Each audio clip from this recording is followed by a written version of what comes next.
to define ideal customer profile when dealing with niche markets or emerging industry? How to define? I already gave you one example. The first place that I typically start is your existing contact database. If you have a existing database of customers and prospects and deals, start from there. Find out who has bought from you, who has not bought from you, and why they have bought from you or why they have not bought from you, and start from there. That's the first place that a company should start, and unfortunately, that is the last place that company looks for information. Unfortunately, they look for everywhere where except their own database. So start from your own database, your own CRM data. Okay, your own if you have a Salesforce or HubSpot, start from there. If you're maintaining it in a spreadsheet, even that is fine. Add more information, enrich the information, and then analyze that. That's step number one. Step number two is refine your messaging. So do your research, right? If needed, you can hire a market research company. We also do comparative research, market research. If needed, you do that. But the idea is to understand the firmography and the technography and the pain points. Put all of them together, right? So you've got to really understand the demography and match it with the pain points, right? So for example, okay, fine, this customer segment has this pain point, and this is the reason why they have bought our product and service. This particular segment of customer has this pain point, and that is the reason why they have bought our product and service. So that segmentation needs to be done as much as possible. And typically companies have sales team, the business development team. Companies have marketing team, which does marketing, the campaigns.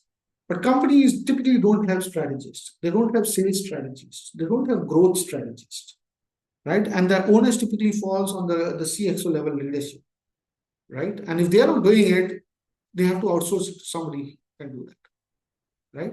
So sales team is busy dealing with sales. So they are like, I have 50 leads to cater to, so they are just busy working on sales. The marketing team generally is busy with the tech and the campaigns. They are running Google ads, and LinkedIn ads, and I have seen in very few cases there are dedicated team or people who are working on the strategy. I have seen, generally it is the company founders who do that, or the CXO level people who do that, right? Or you need to hire, people who can create that for you. There are strategists available. So I would suggest really start from the strategy, analyze the current best customer, engage with the industry experts for validation, talk to people, and then proceed with that. Okay. All right. So let's move on to the next one. When getting started with ABM, what benchmarks and goals should be set for short-term, midterm, and long-term success? Okay. The benchmarks for ABM. One, when it comes to ABM, or when it comes to any marketing for that matter, there are certain mistakes that a lot of business owners make. And I'll give you some practical example. Before I talk about the ABM, this is not the ABM specific input. This is general marketing, right?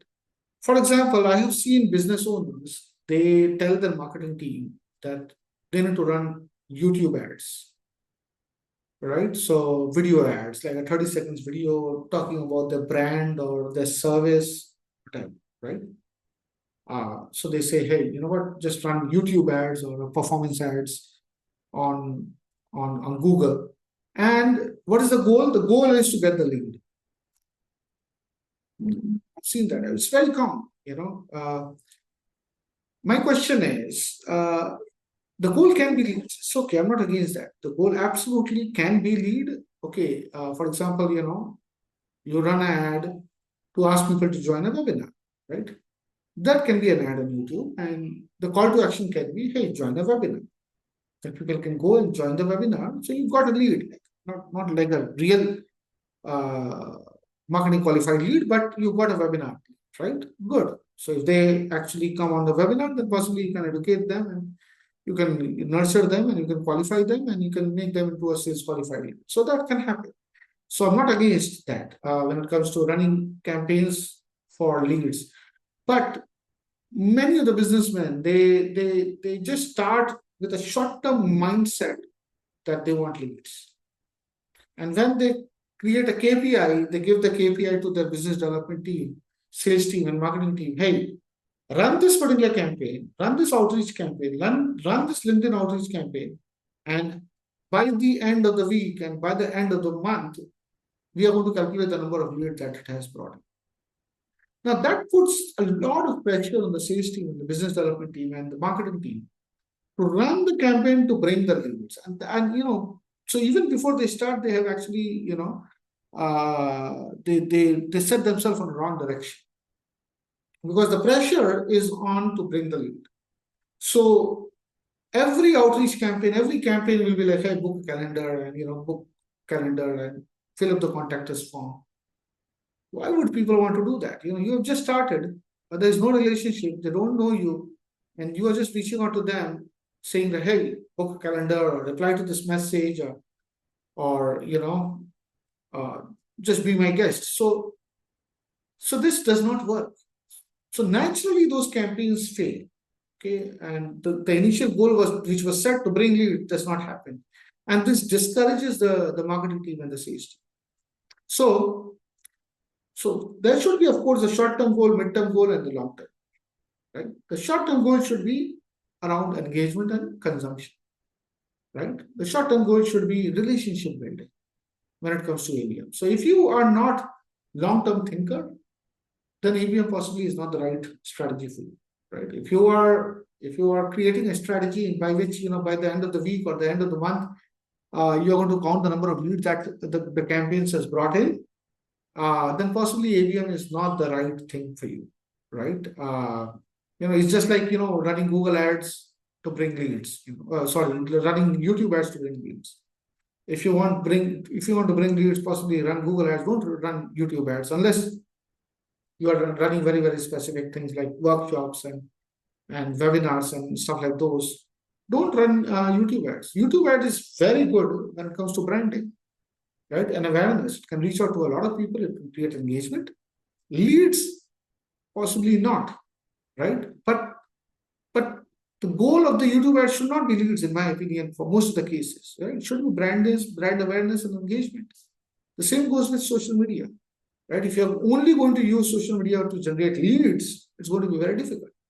Instead, give something valuable. For example, if you're running LinkedIn ad, instead of just showcasing your product and service and asking people to schedule a call, give them a market research paper to download, give them a webinar to attend, give them a soft CTA, something that they will be more comfortable taking an action. And then, if they take an action, then take it from there and create a mid-term and the long-term strategy. Right? So when it comes to ABM, think long-term, work short-term, but think long-term and plan for long-term and mid-term, right? So short-term should be account engagement and content consumption. First give before ask. So try to give as much as possible, valuable stuff. Mid-term should be, this is where you need to focus on the leads and the meeting book and the opportunity. And the long-term is where you will think about deals and the velocity of the deal and the revenue impact, right? Short-term, when I say short-term, I talk about 3 to 6 months window. When I say mid-term, I'm talking about 6 months to 2 years window. And when I talk long-term, I'm talking about 2 years to 5 years time. All right. So that's what I mean. Okay. Just to be clear, because sometimes the short-term for many business owners will be 1 week and mid-term will be 3 weeks and long-term will be 3 months. So that's not what it is. When it comes to ABM and B2B marketing, patience is a virtue.